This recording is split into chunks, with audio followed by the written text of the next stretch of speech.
Bienvenidos nuevamente. En esta unidad 5 presentaremos los principales elementos del ciclo del proyecto. En primer lugar, estudiaremos qué es el ciclo de vida de un proyecto. Y en segundo lugar, entraremos a examinar las fases de ejecución de un proyecto. Iniciemos el estudio del ciclo de vida del proyecto. Comencemos diciendo que la vida de un proyecto para resultados de desarrollo es temporal. Comienza con una idea para atender una necesidad o para aprovechar una oportunidad. Y termina cuando se evalúa la eficacia del servicio que se deriva de su ejecución. Por lo general, las entidades que financian proyectos para el desarrollo, así como las organizaciones gubernamentales y no gubernamentales, tienen establecido su propio ciclo de vida del proyecto, generalmente estructurado en fases secuenciales que varían de acuerdo con sus normas internas, o por el tipo, el tamaño o la complejidad del proyecto, o también por el importe de su financiación. Veamos varios ejemplos de la estructura del ciclo del proyecto en algunas entidades internacionales. Para el Banco Mundial, el ciclo del proyecto se divide en la identificación, preparación, evaluación inicial, aprobación, ejecución, terminación y evaluación final del proyecto. El BID divide el ciclo en preparación, aprobación, implementación, culminación e informes. El PNUD comienza con la justificación y sigue con la definición, iniciación, ejecución y conclusión del proyecto. La Unión Europea divide el ciclo en la identificación, formulación, implementación, evaluación y auditoría. La Agencia Suiza de Cooperación divide el ciclo en preliminares, planificación estratégica, programación operativa, implementación, seguimiento y evaluación, capitalización y reajuste o retiro. Sigamos con la FAO, que por su parte divide el ciclo del proyecto en identificación, formulación, revisión y aprobación, operación y monitoreo y evaluación y cierre. La Agencia de Cooperación de Colombia divide el ciclo en programación, identificación, valoración, diseño y formulación, negociación, ejecución, monitoreo y seguimiento y evaluación.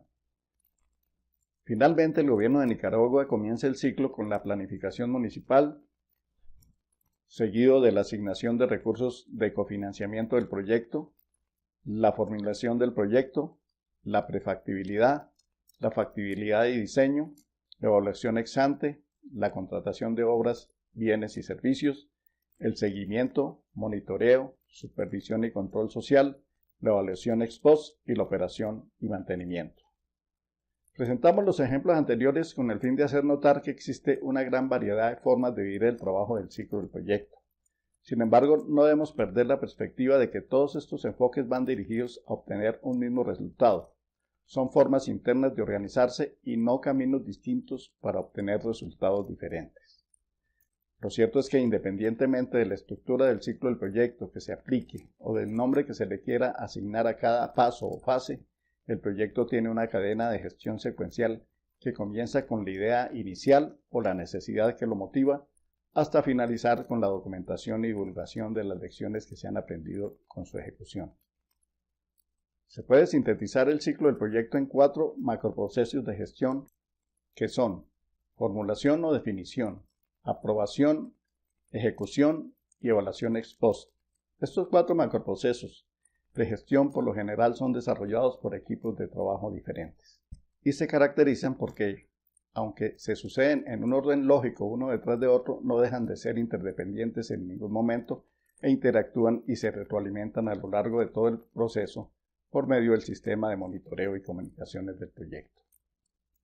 Antes y después de iniciar la fase de ejecución de un proyecto, el cambio o cambios que se presentan en uno de los macroprocesos de gestión afecta a los demás macroprocesos. Por ejemplo, un cambio en el bloque de ejecución que ofrece el alcance, el plazo o el presupuesto del proyecto cambia la formulación inicial, exige la refrendación de la viabilidad del proyecto en el nuevo escenario y requiere ajustes en los parámetros establecidos para su evaluación final. Cada macroproceso de gestión está integrado por grupos de procesos que también pueden variar entre entidades. En la imagen se presenta un ejemplo de los macroprocesos de ejecución y de sus grupos de procesos principales. Para finalizar, cabe mencionar que cada uno de los 4 macroprocesos del ciclo del proyecto cuenta en la actualidad con técnicas y herramientas específicas para su realización, lo mismo que para los sistemas de monitoreo y comunicaciones. Igualmente debemos resaltar que conocer teóricamente los conceptos, las técnicas y herramientas de proyectos es una condición necesaria, pero no suficiente para ser un D1.